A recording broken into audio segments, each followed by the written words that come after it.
오늘 은혜 받으실 말씀은 누가복음 2장 1절에서 5절까지 말씀입니다. 누가복음 2장 1절에서 5절까지 말씀을 다 같이 봉독하겠습니다. 그때 가이사 아구스도가 영을 내려 천하로 다 호적하라 하였으니 이 호적은 구레뇨가 수리아 총독이 되었을 때에 처음 한 것이라. 모든 사람이 호적하러 각각 고향으로 돌아가매 요셉도 다윗의 집 족속이므로 갈릴리 나사렛 동네에서 유대를 향하여 베들레헴이라 하는 다윗의 동네로 그 약혼한 마리아와 함께 호적하러 올라가니 마리아가 이미 잉태하였더라. 아멘. 하나님께 영광의 박수 올려드립니다. 할렐루야. 에베네셀 찬양대 너무나 귀한 찬양 감사드립니다. 우리 좌우에 계신 분들 서로 인사하겠습니다. 메리 크리스마스. 또 인사하겠습니다. 참으로 잘 오셨습니다. 또 고백하겠습니다. 예수님이 이 자리에 우리와 함께 계십니다. 그래서 좋은 일이 생깁니다. 할렐루야. 오늘 반드시 좋은 일이 있을 겁니다. 오늘 말씀의 제목은 제가 아주 짧은 말씀, 오늘의 메인은 간증이거든요. 그래서 천사와 목동들이란 말씀을 전할 텐데 아주 짧게 전하겠습니다. 오늘 목사님께서 읽어주신 본문의 말씀 보면 가이사 아구스도가 호적하라고 명했다고 했습니다. 가이사는 여러분들 잘 아시다시피 카이사르, 우리가 보통 시저라고 알고 있죠. 시저 아구스도, 아우구스투스죠. 그러니까 시저의 후예, 시저의 권력을 이은 사람이고, 호적하라 명한 가이사 아구스도는 바로 첫 번째 황제 정치를 시작한 사람입니다. 로마 제국의 황제 정치, 황제 정치를 한 사람이었기 때문에 황제 정임은 로마가 잘 운영이 돼야 되잖아요. 그러니까 인구조사를 한 거예요. 인구조사를 하면서 팍스 로마나라는 것을 추구하면서 인구조사하면서 다 호적하라고, 전 로마가 다 호적해라, 인구를 확실하게 조사하라 라는 명이 떨어진 것입니다.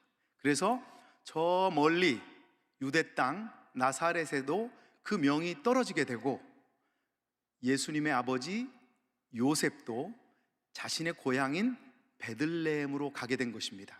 그런데 그때 이미 마리아는 성령으로 잉태해서 예수님이 뱃속에 있었습니다.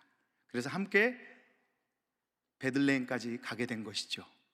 지금 이 순간 제가 이 말씀을 전하면서 세상의 모든 스포트라이트는 가이사 아구스도, 로마 황제에게 다 가 있습니다.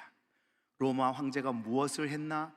신문 첫 기사에, 일면에 가이사 아구스도에 대한 얘기만 나오겠죠. 그것이 스포트라이트입니다. 그러나 우리는 다른 스포트라이트가 있습니다. 어디를 비추고 있죠? 우리는 바로 베들레헴을 바라보고 있습니다. 할렐루야. 베들레헴을 우리가 보는데, 왜 그러면 하나님께서, 역사를 주관하시는 하나님께서 가이사 아구스토를 뒤에서 조정하셔서 호적을 하라 하셨을까요? 그 이유는 바로 베들레헴이 중요하기 때문입니다. 베들레헴은 바로 이새와 다윗의 고향. 그러면 성경에 보면 마태복음 1장 1절에 보면 아브라함과 다윗의 자손 예수 그리스도의 계보라. 아브라함은 바로 믿음의 조상이고, 예수님은 그 믿음을 잇는 하나님의 아들이십니다. 다윗은 그러면 무엇의 조상인가? 저와 여러분들이 항상 찬양하는 찬양자의 조상, 예배자의 조상입니다. 그래서 아브라함과 다윗의 자손 예수 그리스도의 계보는 믿음과 찬양과 예배의 조상, 그 조상을 잇기 위해서 호적하러 베들레헴으로 가고 있는 것입니다. 할렐루야. 그 베들레헴에 가서 낮고 낮은 마구간에서 예수님이 태어나셨습니다. 세상의 스포트라이트는 전혀 비치지 않고 있지만 하늘의 천군 천사가 예수님의 탄생, 아기 예수의 탄생을 기뻐하고 있습니다. 지극히 높은 곳에서는 하나님께 영광이요, 땅에서는 하나님이 기뻐하시는 사람들 중에 평화로다. 그랬더니 목동들이, 천군 천사들은 하늘에서 내려온 천사들이잖아요. 그들이 하나님을 찬양하고 아기 예수의 탄생을 기뻐할 때 땅에서는 목동들이 찬양합니다. 똑같이 했겠죠. 지극히 높은 곳에서는 하나님께 영광이요, 땅에서는 하나님이 기뻐하신 사람들 중에 평화로다. 오늘 제가 무슨 말씀을 전하려고 하냐면 결론만 말씀드립니다. 우리는 찬양팀, 찬양대, 예배자, 우리가 함께 회중들도 마찬가지입니다. 우리는 예배자로 서 있습니다. 어떤 찬양을 해야 되는 것인가? 바로 목동들이 찬양할 때 위에서 누가 찬양했죠? 천군 천사가. 우리는 항상 찬양할 때 오늘 우리나라 최고의 찬양 인도자 김윤진 간사님을 모시게 되는데, 김윤진 간사님도 이렇게 찬양하시는지 제가 여쭤보진 않았어요. 어떻게 찬양하는 게 저는 높은 찬양, 하나님이 기뻐하시는 찬양이라고 생각하냐면, 우리가 목동이라면 항상 찬양대와 찬양팀이 찬양할 때 천군 천사가 함께 찬양하고 있다. 이 믿음으로 찬양하는 것이 매우 중요합니다.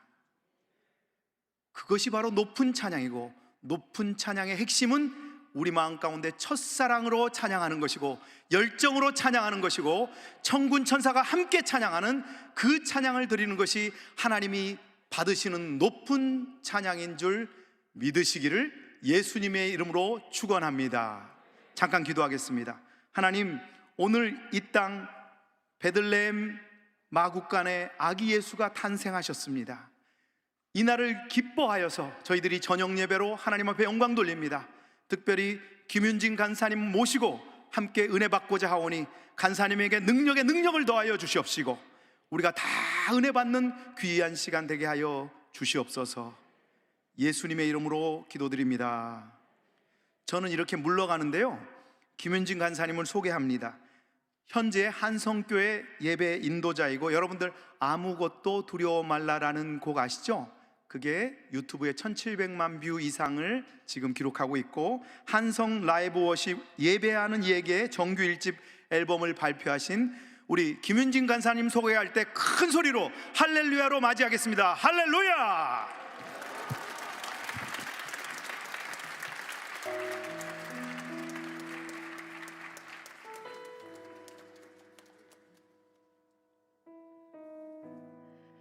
네, 안녕하세요. 네, 아무도 안 계신 게 아니죠. 네, 제가 이렇게 우선은 이 성전의 규모가 이렇게 큰 곳에서 제가 이야기를 나눠본 것도 처음이고요. 네, 그렇습니다. 여기에 서니까 많이 떨리고요. 저 오늘 사실 많이 자신이 없는데 여러분이 많이 도와주셔야 제가 잘할 수 있을 것 같습니다. 괜찮으세요? 네, 오늘 예배를 많이 들으신 분도 있고 견디신 분도 계실 텐데요. 오늘 이 오후 예배 가운데 또 한 분 한 분 주님께서 분명히 이 자리 가운데 부르신 이유가 있으실 거라고 믿습니다. 모니터에 제 소리가 많이 줄었는데요, 조금만 더 높여주시기 바랍니다. 오늘도 우리의 찬양을 받으시기에 합당하신 그분을 높여드리기를 소망합니다. 제가 벌써 목사님께서 이제 설교와 또 이런 말씀들을 해주시면서 앉아서 그 시간 동안 아주 짧은 시간이었지만 많은 이렇게 마음에 그 울림이 있었는데요. 우리에게 진정한 좋은 일이 뭘까요?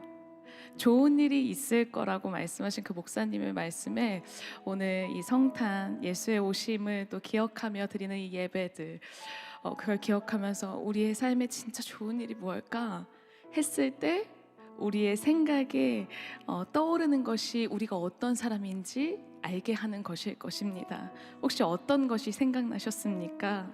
잠시 생각해 보시면 좋을 것 같습니다.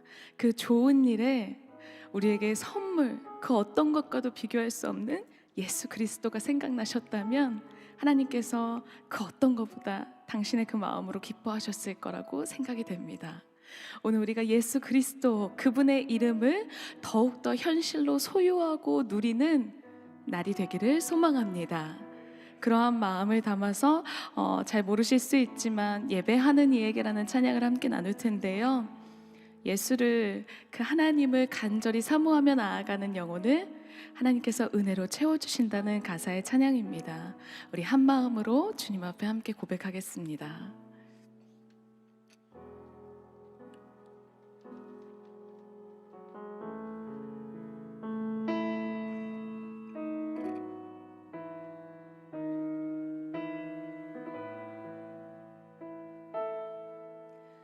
주님만이 나를 아시네. 내 모든 삶 주가 만지시네. 주님 앞에 예배하는 이에게 그 은혜를 부어 주시리. 주님만이 온 땅의 소망, 내 삶 속에 유일한 자랑이라. 주님 앞에 기도하는 이에게 그 은혜를 부어 주시리. 만왕의 왕 나를 기르시는 목자요. 내 모든 삶 주가 다스리시니. 주님 뜻을 따르길 원하는 오주 한 분만 바라네. 함께 고백할까요? 주님만이 나를 아시네. 내 모든 삶 주가 만지시네. 주님 앞에 예배하는 이에게 그 은혜를 부어 주시리. 주님만이 온 땅의 소망, 주님만이 온 땅의 소망, 내 삶 속에 유일한 자랑이라. 주님 앞에 기도하는 이에게 그 은혜를 부어 주시리. 만왕의 왕 나를 기르시는 목자요. 내 모든 삶 주가 다스리시니. 주님 뜻을 따르길 원하네. 오주 한 분만 바라네. 만왕의 왕 나를 기르시는 목자요. 내 모든 삶 주가 다스리시니. 주님 뜻을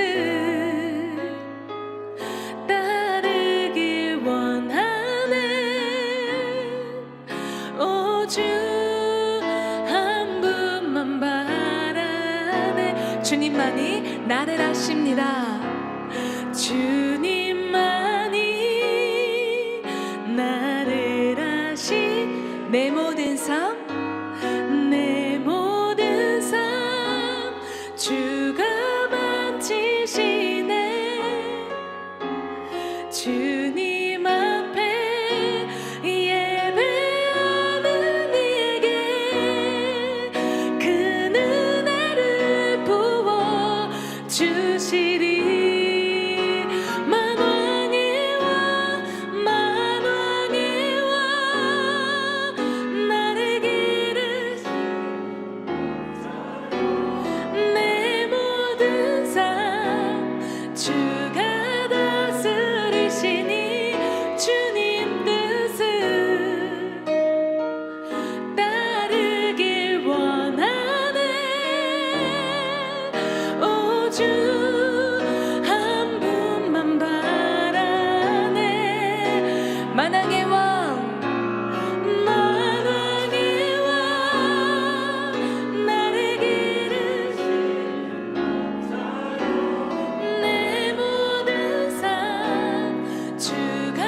주님만이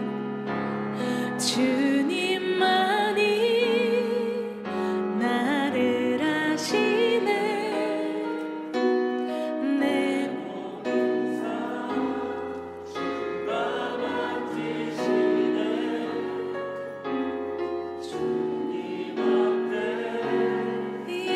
예배하는 이에게 그 은혜를 부어 주시리. 오늘 주님께서 우리에게 충만한 은혜로 부어주시는 밤이 되길 소망합니다.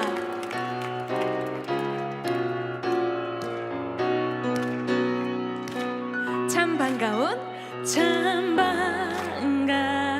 성도여, 다 이리 와서 베들레헴 성 안에 가 봅시다. 저 구유에 누이신 아기를 보고 엎드려 절하세. 엎드려 절하세. 엎드려 절하세. 구주 나셨네. 여호와의 말씀이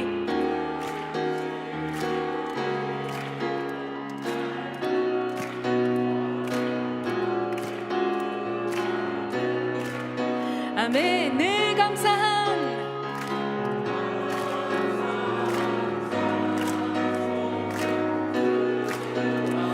엎드려 절하세. 엎드려 절하세. 엎드려 절하세. 엎드려 절하세. 구주 나. 천사들의 노래가 천사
영광 받을 왕의 왕 베들레헴 나 엎드려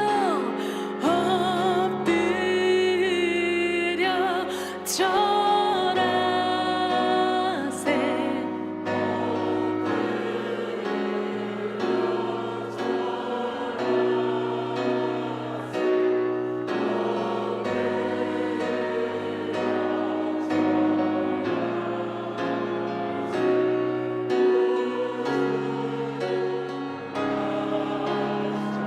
엎드려 절하세. 엎드려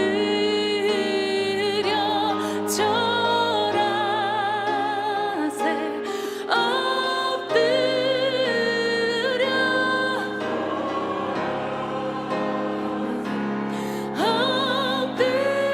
엎드려 절하세. 구주 나셨네.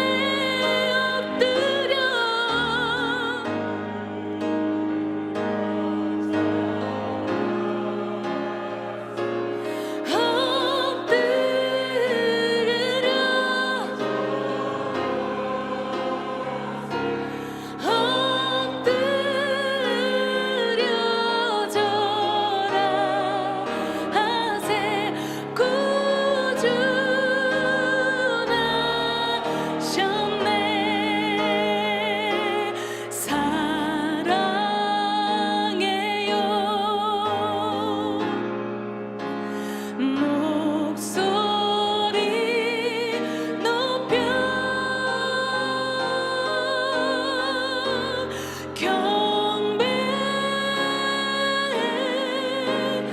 경배해요. 내 영혼 기뻐. 오 나의 왕 나의 목소리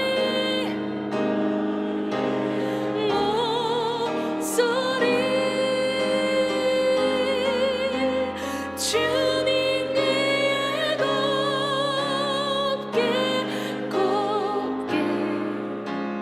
들리기.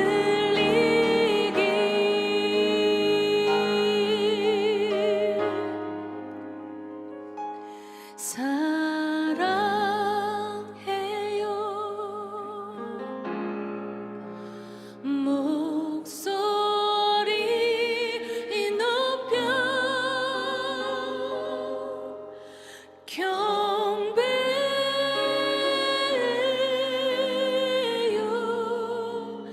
내 영혼 기뻐. 오 나의 왕 나의 목소리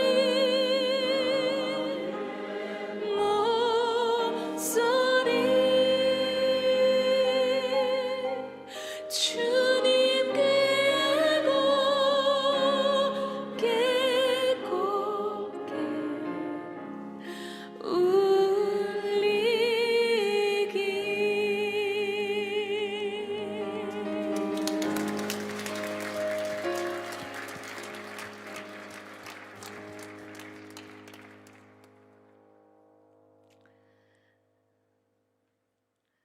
네. 무슨 말을 해야 될까요? 네, 여러분 다 화나신 거 아니죠? 제가 이렇게 코로나 이후에 성도님들이 이렇게 사역하는 자리에서 뵐 때 다 마스크를 쓰셔가지고 기대하는 마음으로 저를 보고 계신데 제가 되게 많이 겁이 날 때가 많더라고요. 눈빛이 너무 뜨거워서. 네, 오늘 저는 하나님과 함께 제 삶에 있었던 그런 소소한 이야기들을 좀 나누면서 하나님의 그 은혜가 얼마나 크신지, 하나님의 그 사랑과 은혜를 여러분과 함께 나누기를 소망합니다. 아까 소개해 주셨던 대로 저는 한성교회에서 이제 예배 사역 인도를 했던 예배 인도자 김윤진 간사라고 합니다. 다시 한번 인사드릴게요. 만나서 반갑습니다.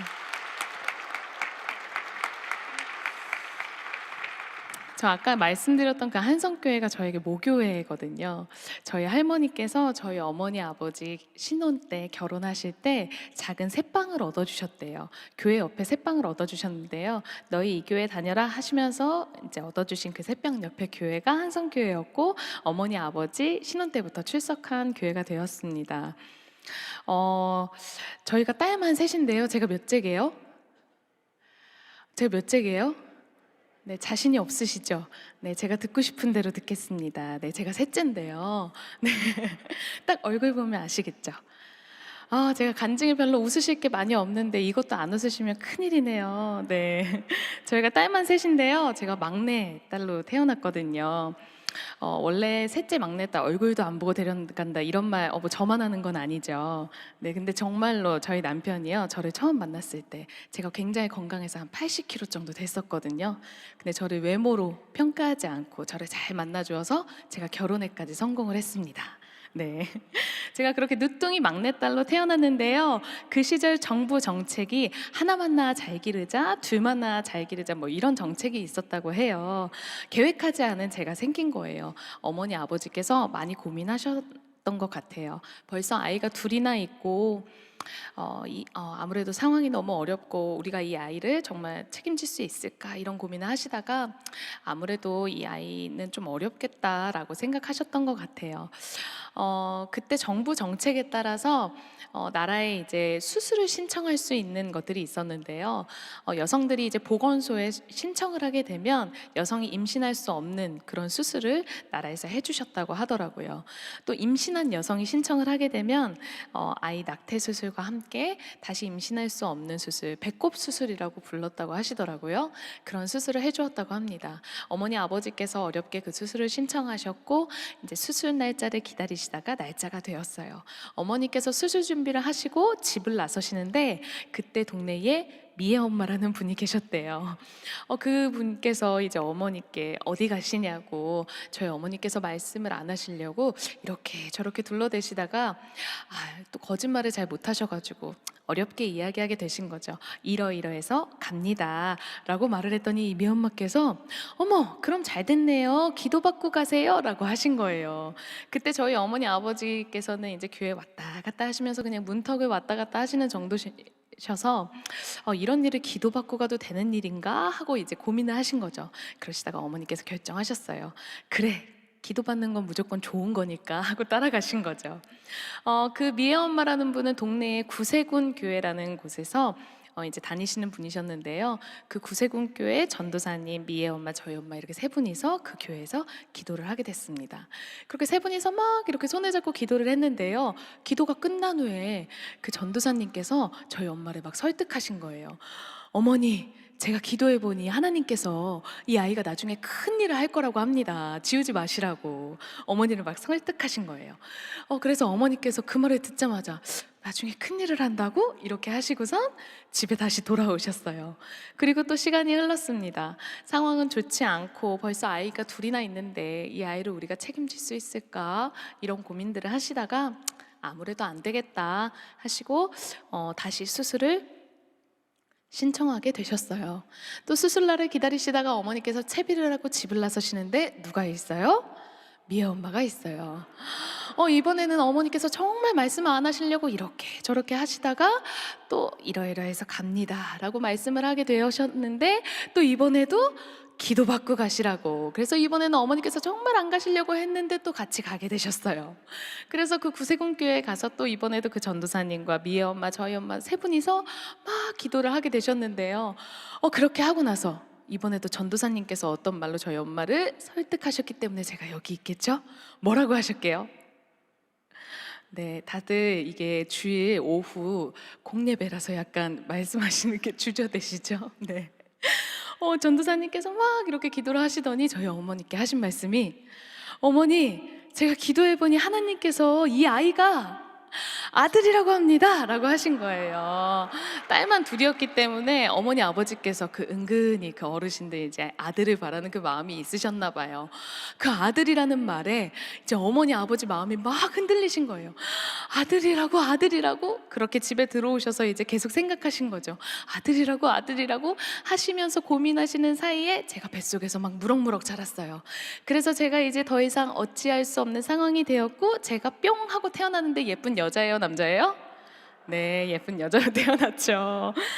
제가 성인이 되어서 어머니와 이제 옛날에 이런 일이 있었다라는 것들을 어머니께서 저한테 말씀해 주시면서 네가 태어날 때부터 하나님께서 너를 그렇게 지키셨어, 너를 보호하셨어, 인도하셨어 이런 말씀을 해주시고 함께 웃곤 했습니다. 제가 간증 때는 이제 보통 이렇게 2번 정도 축약해서 이제 말씀을 드리는데요. 실제로는 그때 상황이 너무 힘들고 하다 보니까 한 4번 정도의 이런 번복이 계속 있었는데 그때마다 그렇게 미애 엄마를 만나셔가지고 저희 어머니께서 미애 엄마를 꼭 찾고 싶은데 아직도 못 찾으셨대요. 이 여의도 순복음교회에서 또 이렇게 또 제가 하게 되면 찾을지도 모르겠네요. 네. 저는 그렇게 모태 신앙인으로 자랐습니다. 하나님이 나를 사랑하신다. 예수님이 나를 위해 십자가에 못 박혀 죽으셨다. 나는 얼마짜리? 예수님짜리? 이런 것들을 고백하고 또 듣고 배우면서 자라난 모태 신앙인입니다. 그렇게 제가 모태 신앙인으로 이렇게 자라나다가요. 하나님을 이렇게 생각으로만 또 듣기만 하던 그 어떤 것들을 제가 의지를 가지고 좀 이렇게 붙들게 되는 그런 계기들을 제 삶에 만나게 됩니다. 제가 초등학교 3학년 때 일인데요. 같은 반 남자 학생과 아주 사소한 걸로 제가 좀 다투게 됐어요. 어떤 일로 다투게 되었는지 생각도 안 날 만큼 사소한 일이었는데요. 그 일로 그 친구와 제 사이가 약간 이렇게 멀어졌어요. 그리고 나서 시간이 조금씩 흘렀는데요. 이 친구가 이제 학기 이렇게 진행되면서 보니까 어느 날은 이렇게 머리에 막 브릿지도 넣고 오고요. 뒤에 이제 추종자들이 막 쫄쫄쫄쫄 쫓아다니는 약간 이렇게 좀 세력이 있는 친구가 됐어요. 그에 반면에서 그 친구는 이렇게 좀 멀어지면서 제 주변을 둘러봤는데 시간이 가면서 제 주변에 있었던 친구들이 하나 둘 이렇게 좀 멀어지더라고요. 그러면서 3학년 끝낼 때쯤이 되니까 제가 반에서 왕따가 되어 있더라고요. 많이 충격적이었습니다. 한번 그렇게 사람에게 뭔가 거부당하는 느낌, 소외되는 느낌을 받으니까요. 가까이 잘 다가가지 못하겠더라고요. 그렇게 아주 사소한 다툼으로 시작된 그 작은 것이 3학년에서 4학년, 5학년, 6학년 올라가면서 처음에는 반왕따에서 나중에는 학년에서 왕따가 되고 나중엔 전교에서 왕따가 되었습니다. 전교에서 한 명도 저의 이름을 불러주거나 인사를 해주는 친구가 한 명도 없는 거예요. 혼자인 거 외로운 건 괜찮은데 괴롭힘이 힘든 거죠. 제가 교실 문을 열고 들어가면 아이들이 저인 걸 확인하면 막 소리를 지르고 막 욕을 해요. 그리고 또 어느 날은 학교에 가면요. 제 책상에 앉아서 수업 준비를 하려고 이제 책상 밑에 서랍에 손을 넣으면 제 물건이 없는 거예요. 어디 갔지? 어디 갔지? 하다가 이렇게 찾아보면 아이들이 학교 그 교실 쓰레기통에 갖다 버리고 또 교실 문을 열고 또 학교에 갔는데 분명히 제 책상과 의자가 있어야 하는 자리인데 책상과 의자가 없는 거예요. 어디 갔지? 이제 수업은 시작해야 되고 어떡하지? 하고 있는데 나중에 알고 보니 아이들이 학교 창고에 갖다 버린 거죠. 이렇게 학교를 다닐 수는 없겠다. 너무 힘들다. 라는 생각을 했습니다. 그래서 제가 꾀를 냈어요. 그때 주번이 학교를 8시까지 왔던 걸로 제가 기억을 하거든요. 그래서 저는 7시 반까지 학교를 1등으로 가보기로 했습니다. 그래서 초등학생이 막 일찌감치 일어나서 7시 반에 학교를 갔는데 제 생각이 맞았던 거예요. 7시 반에 가니까 선생님도 안 와 있고 아이들도 안 와 있으니까 문을 열 때 절 보고 소리 지르는 사람도 없죠. 책상과 의자도 안전한 거예요. 그때부터 저는 7시 반까지 학교를 열심히 갔습니다. 어느 날도 일찍 일어나서 학교를 막 가고 있었습니다. 그때 가면 운동장에 선생님들 차도 거의 없거든요. 정문을 지나서 운동장을 이렇게 옆에 두고 건물을 향해서 걸어가는데요. 그날따라 저희 반 교실에만 불이 켜져 있는 거예요. 어려서 잘 몰랐어요. 그래서 생각에 전날 주번이 불을 안 끄고 갔나? 라고 생각을 하고 교실로 막 걸어갔습니다. 이제 그 교실이 있는 건물에 거의 다다랐을 때쯤에 실내화를 벗고 이제 갈아 신으려고 하고 있는데 그 머리 위로 뭔가 인기척이 느껴지는 거예요. 그래서 이게 뭐지? 하고선 얼굴을 들었는데 제 머리 위로 돌과 모래가 막 쏟아졌습니다. 아이들이 성실했어요. 제가 학교 일찍 오니까 저를 괴롭히기 위해서 더 일찍 왔습니다. 괴롭힘이 가장 심한 시간은 점심시간입니다. 저는 종이 땡 치자마자 후다다닥 내려가서 1년 내내 배가 아픈 친구가 되는 거예요. 선생님 배 아프다고. 그리고 양호실 침대에 누워서 점심시간이 끝나면 수업을 또 올라가곤 했습니다. 그런 상황이다 보니 어머니께서 그때 도시락을 싸주셨거든요. 어려운 살림에 가끔은 한 번씩은 햄도 있고 계란도 있고 했는데 그 도시락을 하굣길에 집 앞에 하수구에 다 처리를 하고 집에 가곤 했습니다. 그 지경이다 보니 주변에 그냥 동네에 돌아다니는 다른 초등학교에서도 그 친구들도 지나가면서 저를 보면 수근수근 하는 거예요. 재현아 학교 누구래? 이렇게 수근수근 하는 거죠. 그렇게 시간이 흘러서 어렵게 초등학교 생활을 마치고 제가 이제 중학교에 입학하는 나이가 되었어요. 교복도 입고 새로운 학교에 가니까 기대감이 있는 거죠.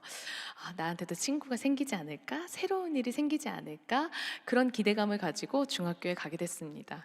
하지만 제 생각과 다르게 주변 초등학교에서 모이다 보니까 다 저를 아는 거예요. 왕따라는 꼬리표가 떨어지지 않았습니다. 괴롭힘이 더 업그레이드 됐습니다. 더 심한 폭언과 폭행이 시작됐어요. 하루는 점심시간인데 저의 피난처인 간호실로 피하기 전에 이 친구들 수업이 너무 일찍 끝난 거죠. 그 친구들과 함께 갔습니다. 그때 학교에서 학생들 담배 피지 말라고 화장실 문을 원래는 나무 문인데 이제 통 유리문으로 이제 처음 바꿨을 때거든요. 그 친구들과 저는 화장실 안으로 들어가고 문을 잠그면 전교생이 신나는 싸움 구경이 생긴 거예요. 그 몇백 명, 그 1,000명 넘는 그 아이들이 그 복도에 우글우글 모여서 그 화장실 그 통 유리문 그 앞에 바닥부터 꼭대기까지 얼굴 그 몇백 명의 얼굴이 타닥타닥 붙어서 저를 보고 야유하고 소리 지르고 욕을 하는 거죠. 흥분의 도가니가 된 거예요. 저는 생각했습니다. 선생님이 어떻게 우연이라도 지나갔으면 좋겠다. 아니면 시간이 아주 빨리 흘렀으면 좋겠다. 하지만 선생님이 지나가시지도 않았고 시간이 빨리 흐르지도 않았습니다. 점심시간이 끝나는 종이 땡 울렸어요. 이제 수업 시작 전까지 10분이 남았습니다. 아이들은 여전히 저를 보면서 막 소리를 지르고 막 욕을 하면서 막 신이 나 있고요. 저는 이제 만신창이가 됐죠. 그렇게 아이들이 막 소리를 지르면서 막 욕을 해대는 그 빼곡한 틈 사이로 누가 그 통 유리문을 똑똑하고 쳐요. 그러면 문을 열어서 그 친구만 들여보내줘요. 그때 저희 학교에서 아나바다 운동이라는 걸 했습니다. 선배들이 깨끗하게 입고 물려주고 간 헌 교복을 1,000원이면 상의 하나, 하의 하나를 살 수 있었습니다. 그 친구가 제 사이즈에 맞는 헌 교복을 1,000원에 사오면 제 찢어진 교복을 환복해서 다시 그 헌 교복을 입혀주고 머리도 묶어주고 피도 닦아주고 저를 다시 갈무리한 다음에 교실로 돌려보내는 거죠. 엎친 데 덮친 격으로 그때 당시 IMF가 터진 상황이었습니다. 경제가 많이 좋지 않았기 때문에 아버지께서 실직하게 되셨어요. 아버지께서 집에 있는 돈을 막 끌어모아서 아주 작은 트럭을 하나 마련하셨어요. 그리고 저희들에게 말씀하셨습니다. 윤진아, 아빠가 가서 무슨 일이든 해서 돈 벌어오겠다고 기다리라고. 그렇게 말씀하시고는 집을 나서셨어요. 그리고 아버지께서 전국을 돌며 돈이 되는 일이라면 마다하지 않고 정말 열심히 사셨던 것 같아요. 하지만 아버지께서 그 이후로 가정에 돈을 보내오는 일도 그리고 아버지의 얼굴을 다시 뵙는 일도 아주 오랫동안 할 수 없었습니다. 그런 상황이다 보니 저한테는 진짜 오로지 교회밖에 없는 거예요. 주님밖에. 누구도 나를 도와줄 수 없지만 하나님이 나를 지키신대요. 나의 도움이 여호와 하나님께로부터래요.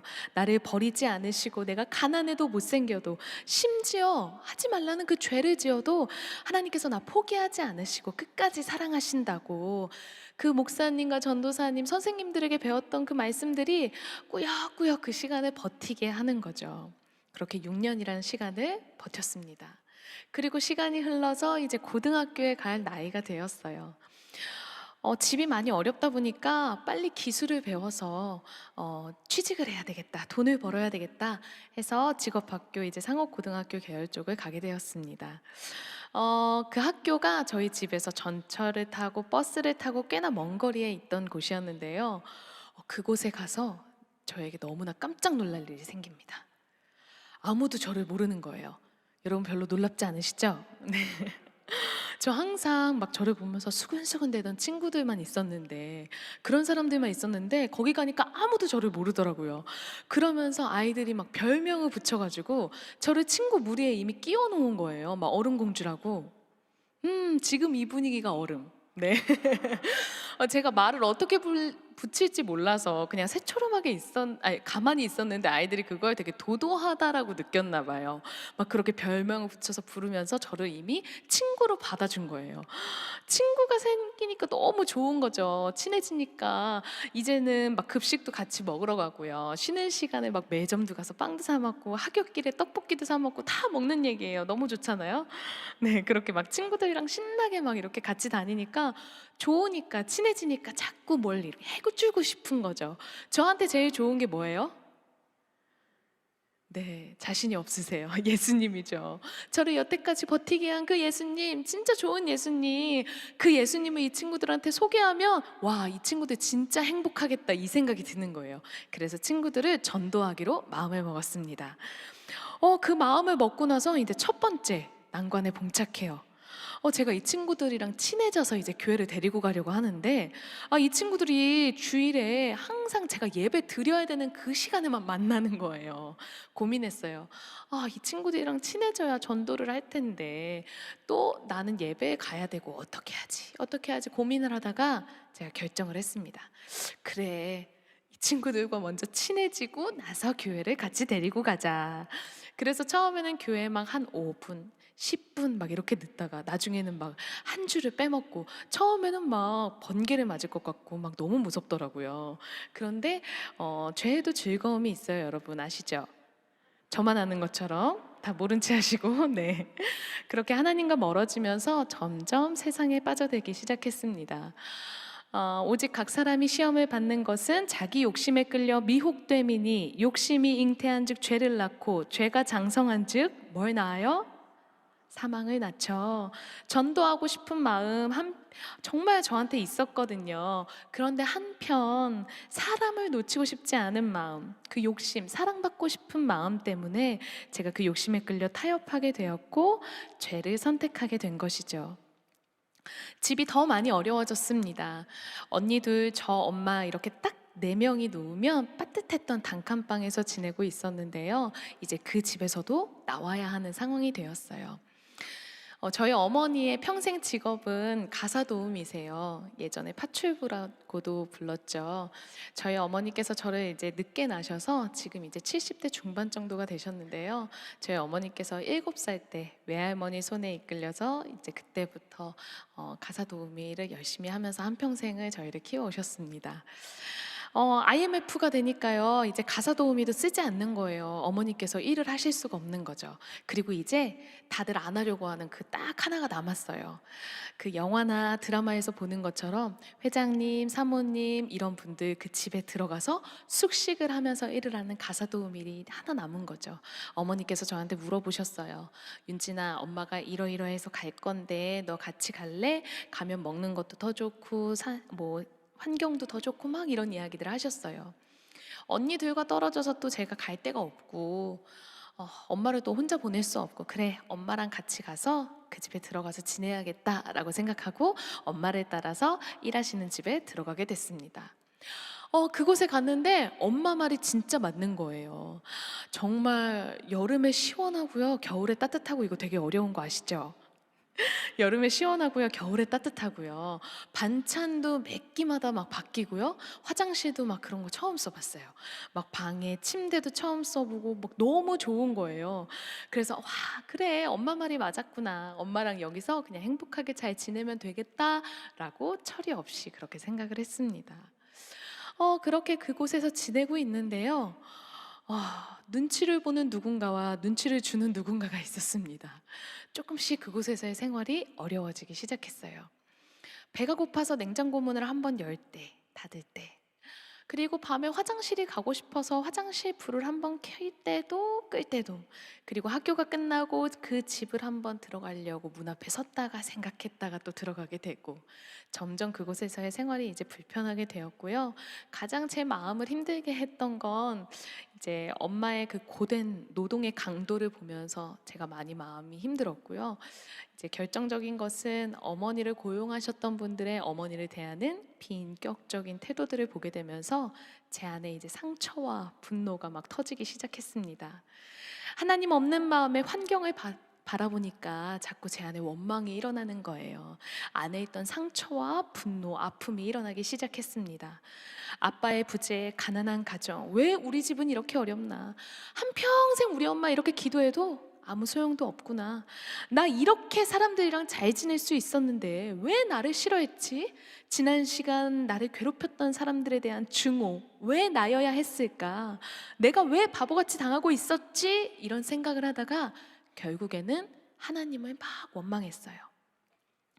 교회와는 완전히 단절되었고요. 학교도 잘 나가지 않았습니다. 수업 일수가 모자라서 너 조금 있으면 퇴학이야! 선생님한테 막 전화가 왔지만 잘 가지 않았어요. 담배도 피고요. 술도 마시고요. 어쩌다 한 번 가는 그 학교도 청소가 너무 불안하니까요. 술을 싸가지고 가서 학교에서 술을 마시고 그냥 자는 거예요. 한 번은 술을 먹고 큰 시비가 붙었습니다. 큰 싸움이 난 거죠. 경찰서로 연행이 되었습니다. 여러분 괜찮으세요? 제 내용이 너무 심각하죠? 네, 여기서 이런 얘기를 하시는 분이 없어서 괜찮을까요? 네, 여기까지가 끝이에요. 더 심한 건 나오지 않습니다. 네, 경찰서로 연행이 되게 되었는데요. 같이 있던 여자친구들 중에 한 명이 운동선수로 활동 중이었어요. 권투를 했는데요. 그 친구가 이제 성인 남성 6명을 이렇게 얌얌얌 녹다운을 시킨 거죠. 그래서 이제 갔는데 이분들이 여성에게 이제 녹다운이 된 거에 많이 자존심이 상해하셨어요. 그런데 조사를 받다 보니 이 친구들이 고등학생이라는 거에 이제 더 화가 나서 합의 못 해주겠다 막 이런 상황이 됐거든요. 그래서 제가 조사를 먼저 받고 이제 친구들이 풀려나기를 기다리면서 이제 저는 조사받고 나와서 경찰서 2층 이제 로비에 나왔는데요. 그 로비에 나오니까 창가 쪽에 소파가 있더라고요. 그래서 그 소파에 가서 털썩 주저앉아서 이렇게 창문에 고개를 기댔어요. 그런데 깜짝 놀란 거예요. 제가 이 경찰서에 왔을 때는 분명히 깜깜한 밤이었거든요. 근데 벌써 대낮인 거예요. 그래서 그 창가에 이렇게 기대 있는데 그 2층 경찰서 창가 아래에 펼쳐진 바깥 풍경이 제 눈에 이렇게 들어오는 거죠. 예쁘게 교복을 입은 고등학생 같아요. 예쁘게 교복을 입은 2명의 학생이 막 서로 막 깔깔거리고 막 웃으면서 막 걸어가요. 아마도 학교를 가는 것 같아요. 또 어떤 사람은 막 빠르게 걸으면서 통화를 하고 가고 있어요. 회사원인 것 같아요. 또 어떤 사람들은 신호등을 기다리면서, 또 어떤 사람들은 버스 정류장에서 버스를 기다리고 신호에 맞춰서 차들이 오고 가고 하는 아주 분주하고 활기찬 그런 아침 풍경이었습니다. 그런데 그에 반해 제 모습이 보이는 거예요. 18살 고등학생이 술 냄새를 막 풍기면서 화장과 옷 매무새 머리는 막 다 헝클어져서 거기에 이렇게 기대서 그 아침 풍경을 바라보는 제 모습이 너무 비참한 거죠. 슬펐습니다. 행복하지 않았어요. 마음이 고파서 허덕였습니다. 아무리 채워도 소금물을 마시는 것처럼.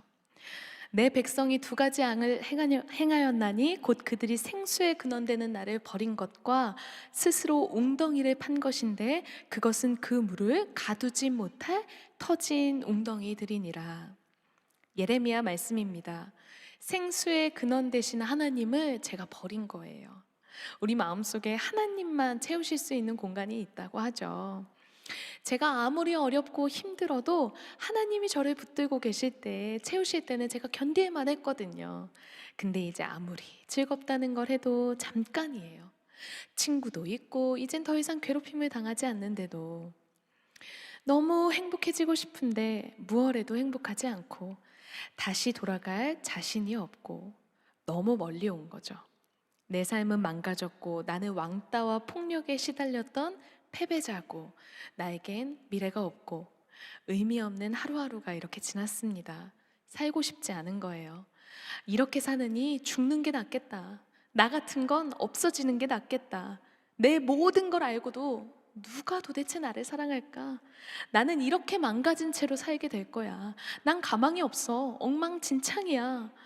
마치 낭떠러지 끝에 흔들흔들 거리면서 위태롭게 서 있는 것처럼 위험한 시간들이 지났습니다.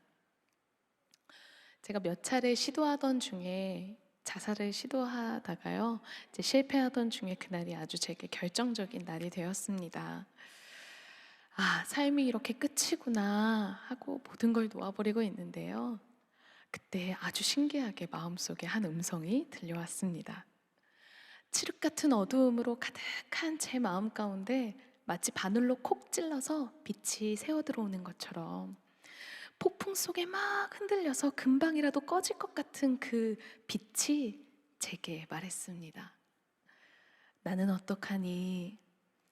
갑자기 정신이 번쩍 들었어요. 헉, 이게 뭐야? 근데 그때 다시 들려왔습니다. 윤진아, 그럼 나는 어떡하니? 이게 뭐야? 하고 놀라고 있는데 한 번 더 들려왔습니다. 윤진아, 내가 너를 위해서 십자가에서 죽었는데 네가 죽으면 나는 어떡하니? 우리가 아직 죄인 되었을 때에 그리스도께서 우리를 위하여 죽으심으로 하나님께서 우리에 대한 자기의 사랑을 확증하셨느니라. 누가 우리를 그리스도의 사랑에서 끊으리요? 환난이나 곤고나 박해나 기근이나 적신이나 위험이나 칼이랴. 내가 확신하노니 사망이나 생명이나 천사들이나 권세자들이나 현재일이나 장래일이나 능력이나 높음이나 깊음이나 다른 어떤 피조물이라도 우리를 우리 주 그리스도 예수 안에 있는 하나님의 사랑에서 끊을 수 없으리라. 아멘. 그 사랑 날 위해 죽으신, 날 위해 다시 사신 예수 그리스도, 다시 오실 그 사랑, 죽음도 생명도 천사도 하늘의 어떤 권세도 끊을 수 없는 영원한 그 사랑 예수. 함께 찬양하시겠습니까? 아버지, 아버지.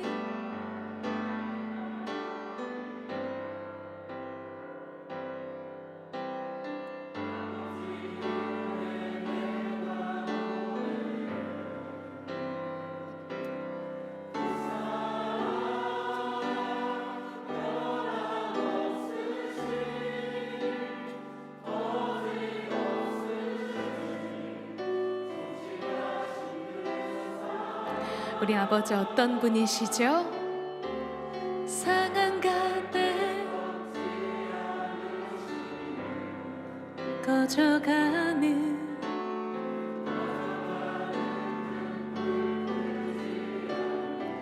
그 사랑,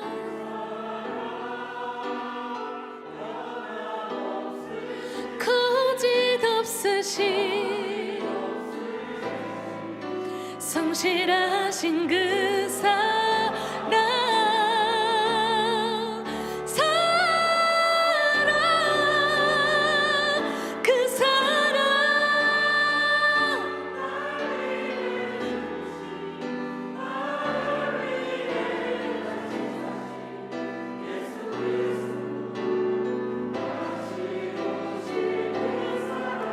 죽은다.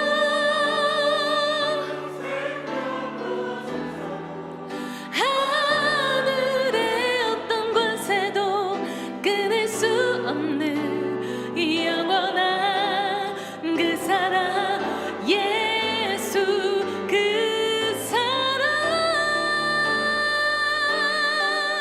날 위해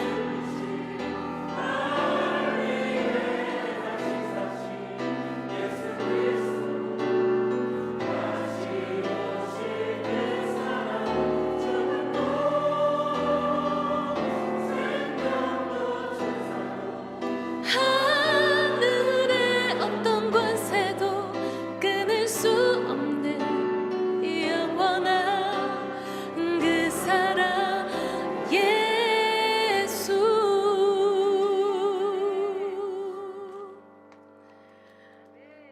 믿으십니까? 아멘. 그 음성을 듣고 나서 제 머릿속에 이렇게 이미지가 그려지는 거예요. 예수님이 십자가에 매달려 있는 그 모습이 머릿속에 이미지로 이렇게 그려졌습니다. 아, 주님이 죽기까지 나를 사랑하셨는데 나를 사랑해주는 사람이 한 명이라도 있다면 내가 살아봐야겠다. 다시 시작할 수 있을지도 모르겠다. 그래, 예수님을 위해 죽지 말아야겠다 라고 다짐을 했습니다. 그렇게 다시 교회에 돌아가게 되었는데요. 상처와 낮은 자존감 때문에, 죄책감 때문에 너무 괴로운 거예요. 정말 하나님이 내 아픔을 알고도, 내 죄악을 알고도 정말 나를 사랑하실까? 나를 용서하실까? 그날도 예배를 드리는데요. 그런 마음들 때문에 너무너무 괴로운 거죠. 그때 저를 케어해 주시던 전도사님이 계셨어요. 제가 예배 중에 그분께 막 엉엉 울면서 제가 이러이러한 죄를 지었는데도 하나님께서 저를 용서해 주실까요? 저를 정말 사랑해 주실까요? 이러면서 제가 막 엉엉 울었어요. 그랬더니 전도사님께서 제 손을 이렇게 잡으시고 땀을 뻘뻘 흘리시면서 기도해 주셨습니다. 오랜 시간이 지났습니다. 아무래도 용서하기 쉽지 않은 죄였나 봐요. 굉장히 오래 기도하셨습니다. 막 이렇게 기도해 주시더니 그러시더니 전도사님께서 제 귀에 그렇게 말씀해 주시는 거예요. 윤진아, 죄에는 크고 작음이 없다.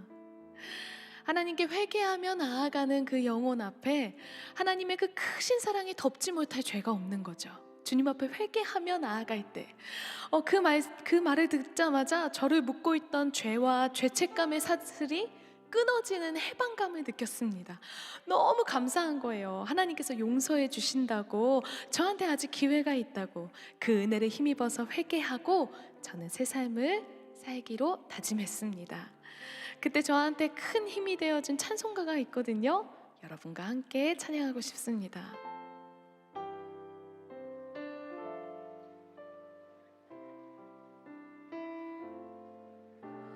예수 사랑하심은 거룩하신 말일세. 우리들을 약하나 예수 권세 많도다. 날 사랑하심,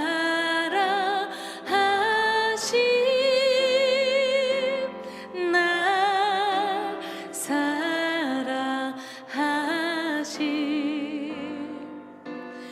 날 사랑하심. 성경에 써있네. 나를 사랑하시고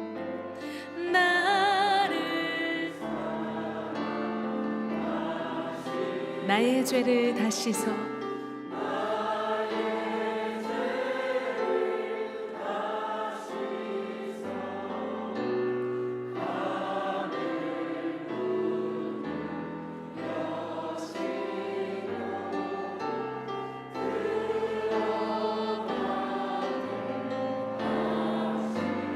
아멘. 날 사랑하심, 날 사랑하심.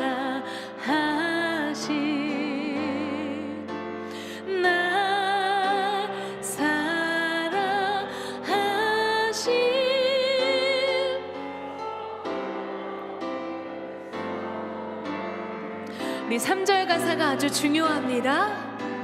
네. 우리 연약할수록 어떻게 하신대요?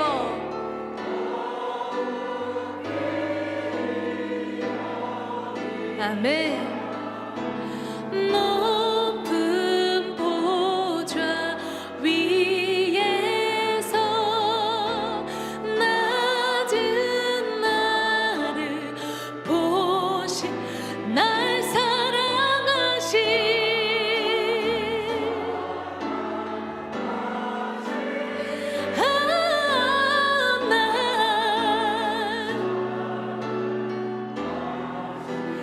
날 사랑하신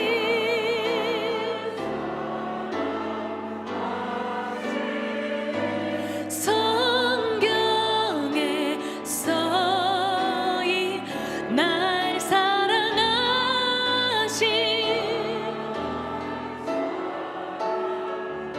연약하고 부족해도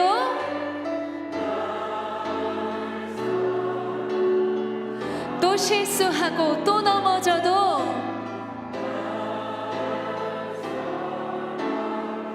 어디에 써 있어요? 성경에 써 있네. 믿으십니까? 아멘. 저는 한동안 대중 목욕탕을 가지 않았습니다. 예전에 자해했던 부분들이 딱지가 났다가 이제 떨어지고 3살이 나면 이제 온도 차이가 많이 나는 물에 노출되게 되면 빨갛게 채찍 맞은 것처럼 온몸이 이렇게 다 일어나더라고요. 샤워로 들어가서 그렇게 막 따뜻한 물을 맞으면서 몸이 변하는 걸 보면서 이렇게 부둥켜 안고 참 많이 울었습니다. 이랬던 나였는데, 한순간도 숨 쉴 수 없는 나였는데 하나님께서 이렇게 살아가게 하시는구나, 참 감사하다, 이런 고백들을 혼자 드렸던 기억이 있습니다. 너무 부족한 삶인데요, 하나님께서 이렇게 시간이 지나면서 저희 엄마와 저의 아주 오랜 동안의 기도였습니다. 아버지께서 다시 집에 돌아오시는 거. 근데 어머니와 저희가 같이 이제 살고 있었던 그 단칸방에서 아버지가 오셔도 주무실 곳이 없어서 다시 살 수가 없는 거예요, 같이. 근데 정말 감사하게 보금자리를 옮기게 되어서 아버지께서 오셔서 이제 주무실 곳이 생겨서 아버지께서 14년을 넘는 시간을 이렇게 못 보고 지내다가 같이 살게 되었고요. 또 사랑하는 남편을 만나서 정말 그렇게 결혼해서 벌써 아이가 둘이고요. 행복한 가정을 꾸리면서 또 모교회인 한성교회에서 저를 예배 인도자로 콜링해 주셔서 10년을 이렇게 섬기면서 달려올 수 있었습니다. 제가 이렇게 사역을, 예배 인도 사역을 하고 하면서 이렇게 결혼도 하고 아버지도 돌아오시고 무언가 이런 감사한 그런 상황들을 맞이하면서 제 안에 그런 생각이 있었던 것 같아요. 내가 누구보다 좀 쉽지 않은 그런 시간들을 겪었기 때문에 하나님께서 이제는 나한테 좀 뭔가 평탄한 길, 그리고 좀 편한 길을 이제 허락해 주시나 보다. 이제 사역만 열심히 하면 되겠다, 이런 생각을 가지고 하나님의 축복에 대한 그런 생각들을 가지고 이렇게 지냈던 것 같습니다. 그렇게 지내다가요, 제가 2016년 정도 12월경에 목에 조금 불편함을 느꼈어요. 노래를 10년 정도 했기 때문에 앞으로도 노래할 거니까 목에 전문 관련된 검진을 한번 받아보라는 권유를 받게 됐고, 제가 추천을 받아서 그 병원에 가게 됐습니다. 그 병원에 갔는데 그 원장 선생님께서 저를 다른 병원으로 추천하시는 거예요, 더 큰 데로. 그래서 또 그 병원을 갔는데요, 그 병원에 갔는데 그 병원에서 또 더 큰 병원으로 저를 추천했어요, 3번째나. 그래서 한국에서 지금 가장 큰 목에 관련된 그런 전문 병원을 가게 되었는데요, 그 병원에 가서 이제 원장 선생님을 만나니까 정밀검사 해보자고 그래서 하게 됐어요. 그리고 정밀검사를 하고 나서 이제 원장 선생님을 딱 만났는데, 원장 선생님께서 저에게 처음 하셨던 말씀이 노래할 시간이 얼마 안 남았습니다 라는 말이셨어요. 근육 경련 장애의 일종인데요, 정신 명칭은 연축성 발성 장애라는 병입니다. 성대가 몸에서 아주 작은 부분인데요. 그 성대를 움직여주는 근육이 뇌에서 이상 신호를 보내서 자꾸 움직이지 말아야 될 움직임, 경련 같은 걸 일으키는 거거든요. 쉽게 생각하면 물컵을 들 때 수전증 같은 건가 생각할 수 있는데요. 목이라서 그런지 이 병 때문에 이제 목소리가 허스키해지고, 그리고 조금 더 병이 진행되면 저처럼 노래하는 사람이 음치처럼 음가를 맞출 수 없는 상태가 되고요. 거기서 이제 병이 더 진행되게 되면 마지막에는 언어 소통, 말하는 목소리도 아예 잃어버리는 병입니다. 원인을 알 수 없기 때문에 완치를 장담할 수 없지만 지금 치료를 시작해야 한다고 해서 제가 치료를 시작했어요. 그리고 나서 사역을 내려놓고 열심히 이렇게 하다가요. 이제 2017년 중반 정도에 이제 최종적으로 이제 검진을 하면서 이제 마지막 판정을 받게 됐어요. 최종 판정은 완치가 불가하다. 저한테 쓸 수 있는 약물이 이제 더 이상 없고, 이 경련을 일으키는 근육을 주사를 통해서 없애버릴 수 있는데, 그렇게 되면 노래하는 직업군으로는 살 수 없습니다 라는 안내를 받아서 그때부터 지금까지는 일주일에 이렇게 딱 한 번씩만 노래하고, 일주일간 목을 또 잘 아꼈다가 또 한 번 노래하고, 이런 시간들을 갖고 있습니다. 처음 병이 발병했을 때 마음이 정말 많이 무너져 내렸습니다. 너무 많이 힘들었어요. 하나님께서 내 삶에 허락하시지 않고는 일어나는 일이 없는데 하나님께서 마치 목소리를 앗아가시는 것 같아서 마음이 많이 힘들더라고요. 낫게 해달라는 기도가 나오지 않았습니다. 그렇게 아무 기도도 하지 못하고 계속 마음이 힘든 그때에 설거지를 하다가도 눈물이 나고요. 뭐 빨래를 하다가도 눈물이 나고요. 옷을 갈아입다가도 눈물이 막 터지는 거예요. 그날도 약속이 있어서 옷을 막 갈아입고 있는데요. 옷을 갈아입고 있다가 갑자기 눈물이 확 터진 거예요. 그래서 엎드려서 제가 막 엉엉 울었어요. 그런데 하나님께 낫게 해달라는 그 기도가 안 나오는 거예요. 그리고 그냥 주님 하면서 막 엉엉 울고 있었습니다. 그렇게 울고 있는데요. 하나님께서 제 마음에 그런 마음을 주시는 것 같은 거예요. 윤진아, 앞으로 네가 목소리가 나오지 않아도 괜찮아. 너는 내게 영원히 노래하는 사람이야. 왜냐면 너는 삶으로 노래할 수 있잖아. 네 삶의 무대에서 라고 말씀하시는 거예요. 제가 기대했던 음성이 아닙니다. 너를 낫게 해줄게 이런 거 기다렸거든요. 근데 뭐 삶의 무대 뭐 한 번도 생각하지 않은 그 말씀을 이렇게 마음에 울렸는데요.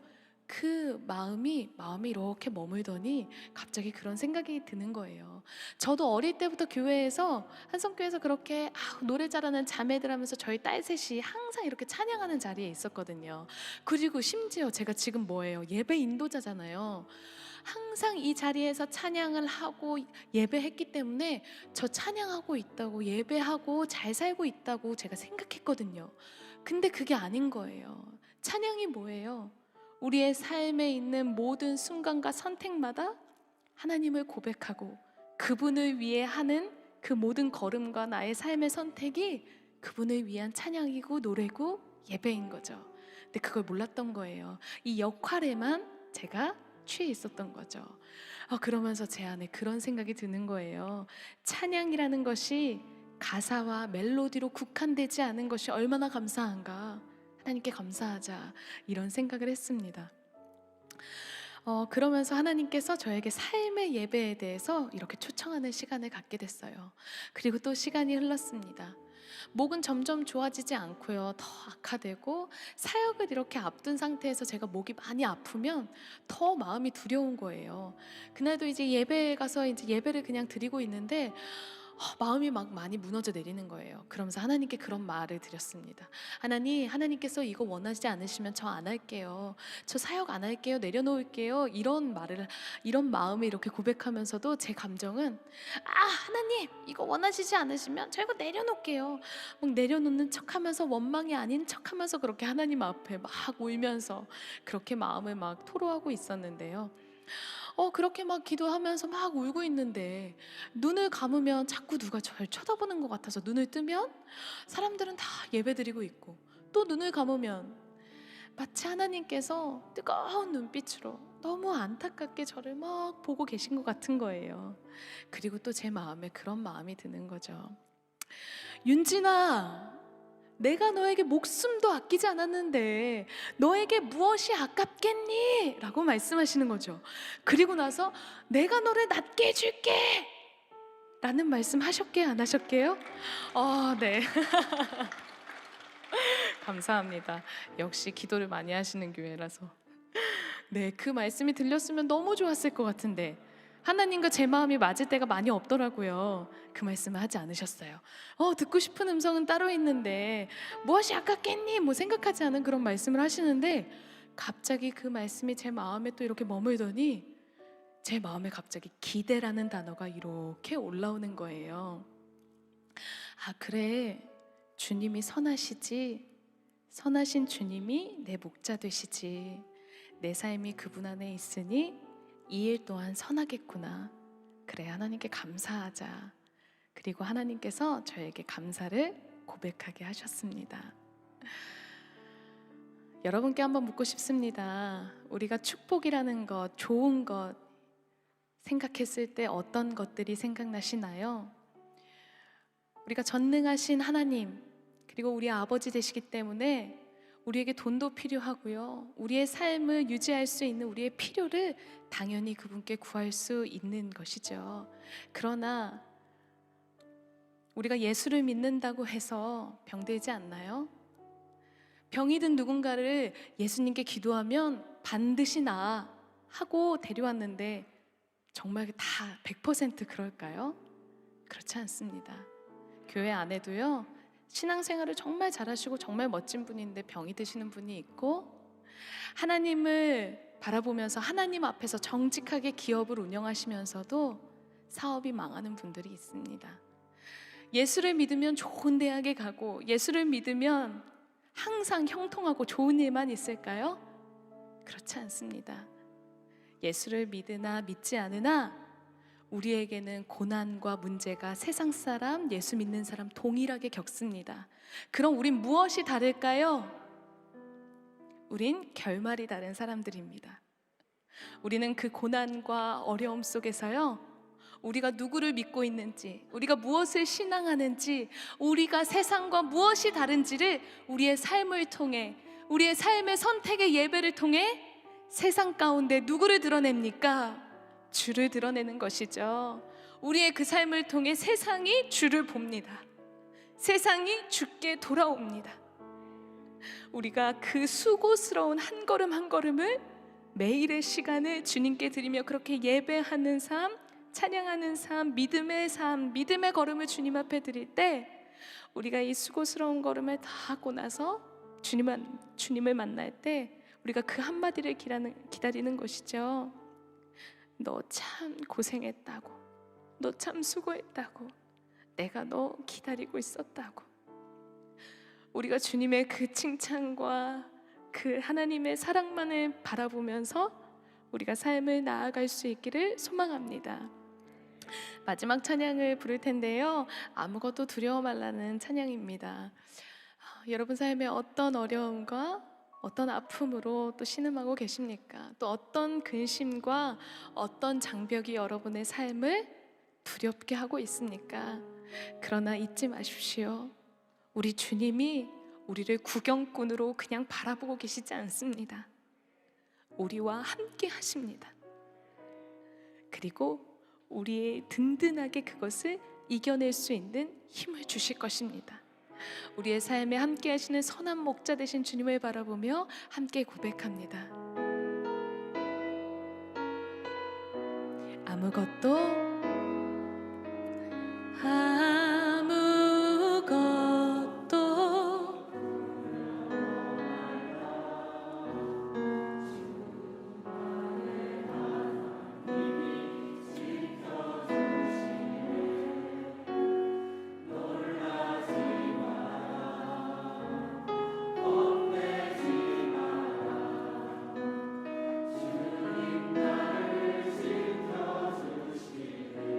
아무것도 두려워 말라.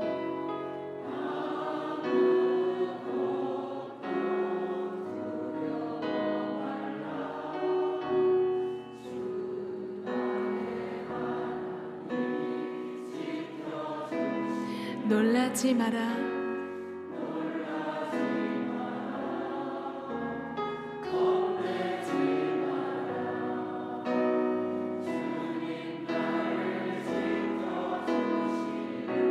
내 맘이 힘에 겨워, 내 맘이 힘에 겨워, 주님 나를 지켜주시네. 세상의 엄한 풍파 몰아칠 때도 주님 나를 지켜주시네.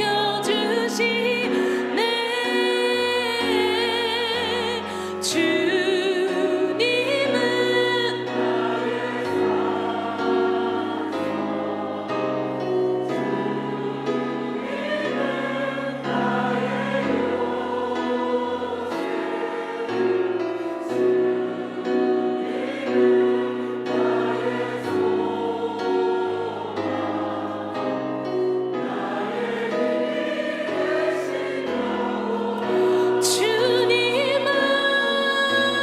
주님은 나의 산성, 주님은 나의 요새.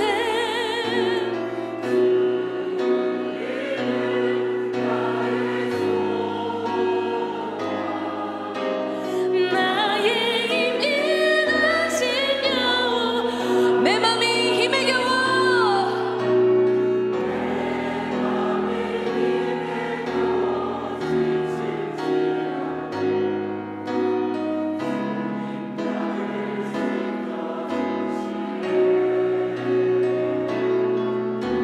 세상의 엄한 풍파 몰아칠 때도 주님 나를 지켜주시네.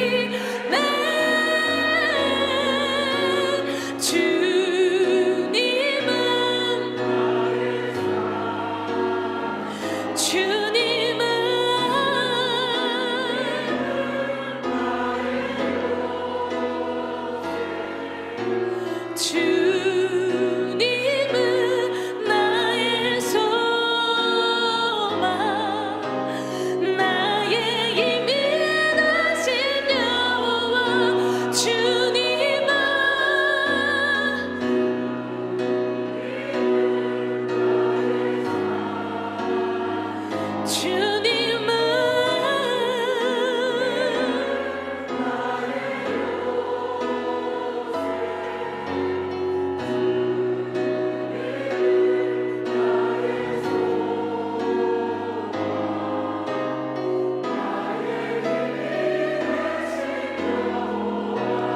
하나님, 우리는 그 어떤 것도 알지 못합니다. 우리에겐 지혜도 없고 능력도 없습니다. 하나님, 우리는 우리의 삶의 고통의 이유와 많은 문제의 이유를 알 수 없습니다. 그러나 하나님, 우리가 아는 단 한 가지, 당신이 선하시다는 것입니다. 당신은 선한 목자십니다. 내 삶을 그냥 구경하시는 분이 아니라 나와 함께 하시고 나를 사랑하사 육신을 입고 이 땅에 오셨고, 심지어 너무 사랑하셔서 죽기까지 하셨고 우리를 구원하신 분이십니다. 하나님, 우리가 그 사랑과 믿음에 합당한 삶으로 주님 앞에 살아내게 하여 주십시오. 성도답게 살게 하여 주십시오. 하나님, 우리가 온 이 여정이 여행인 것을 잊지 않고 이 여행 동안 더 성도답게, 오늘 하루도 예배자답게, 오늘도 주님을 위하여 살아가는 매일이 될 수 있도록 우리 한 명 한 명을 붙들어 주시기를 소망합니다. 하나님, 무엇보다 주님의 사랑하는 교회 여의도 순복음교회를 기억하여 주시고, 한국교회 가운데 그리고 세계와 열방 가운데 하나님을 신앙하는 모든 자들의 본이 되고 선례가 되어지는 귀한 걸음이 될 수 있도록 이 교회를 축복하시고 붙들어 주시옵소서. 하나님, 모든 세대가 주님을 찬양하며 성령 충만함으로 세상의 가치를 따르지 아니하고 주님의 가치를 따르는 세상과 다른 삶과 선택을 하는 자들이 된 교회가 될 수 있도록 이 교회를 든든히 붙드시고 인도하여 주시옵소서. 하나님, 그렇게 일하실 주님을 찬양합니다. 우리의 진짜 좋은 일이 되시고 우리의 진짜 좋음이 되시며 우리의 진짜 선물이 되시는 주님만을 소망합니다. 주님만을 소망합니다. 주님 함께하여 주시옵소서. 함께하시리 주님을 찬양하며 예수님의 이름으로 기도합니다. 아멘.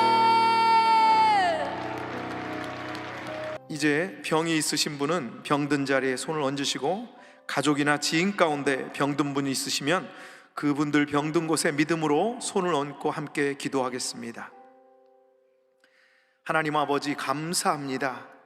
오늘 예수 그리스도께서 유대 땅 베들레헴 낮고 낮은 마국간에 태어나신 성탄절에 이렇게 귀한 저녁 예배로 하나님 앞에 영광 돌리게 하시니 감사합니다. 귀한 김윤중 간사님 간증과 찬양을 통해서 저희들이 큰 도전과 은혜를 받았습니다. 첫사랑이 회복되는 것을 우리가 마음으로 결단하게 됩니다. 하나님, 처음 주신 그 사랑을 다시 생각게 하여 주시옵시고, 예수님이 저희를 위해서 흘리신 그 피를 생각하게 하여 주시고, 예수님이 채찍에 맞으심으로 우리가 나음을 입었음을 고백하오니 주님 역사하여 주시옵소서. 나사렛 예수의 이름으로 명하노니 모든 질병은 떠나갈지어다. 예수님의 보혈의 능력으로 명령한다. 모든 질병은 떠나가라. 심한 두통, 불면증, 우울증, 노이로제, 정신질환, 치매는 예수의 이름으로 떠나갈지어다. 목과 어깨 통증도 물러갈지어다. 심장병이 물러갈지어다. 위장병이 나을지어다. 척추, 허리, 관절의 병이 떠나갈지어다. 고혈압, 당뇨가 물러갈지어다. 악성 종양과 암은 떨어질지어다. 피부병이 나을지어다. 불임증도 물러갈지어다. 어린아이들의 난치병도 떠나갈지어다. 특별히 우리 김윤진 간사님을 위해서 기도합니다. 우리 간사님에게 있는 악한 질병은 내가 예수의 이름으로 명하노니, 예수의 보혈로 명하노니 썩 물러갈지어다. 떠나갈지어다. 떠나갈지어다. 우리 성도님들 영혼이 잘되게 하여 주시옵소서. 특별히 가정이 복을 받게 하여 주시옵시고, 자녀들이 복을 받게 하여 주시옵시고, 하나님 능력의 팔로 오른팔로 붙잡아 주시고, 두려워하지 않게 하여 주시고, 놀라지 않게 하여 주시고, 강건하게 하여 주시옵소서.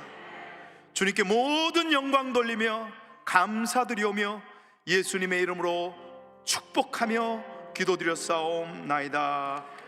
지금은 우리 주 예수 그리스도의 은혜와 하나님 아버지의 크고 넓으신 사랑과 보혜사 성령님의 함께 하시고 내주하시고 충만케 하는 역사가 오늘도 예수님께서 이 땅에 오셔서 함께 예배드리기를 원하고 찬양드리기를 원하는 우리 사랑하는 찬양자들, 예배자들 머리 위에와 우리 여의도 순복음교회 위에 지금부터 영원토록 함께 계실지어다. 아멘.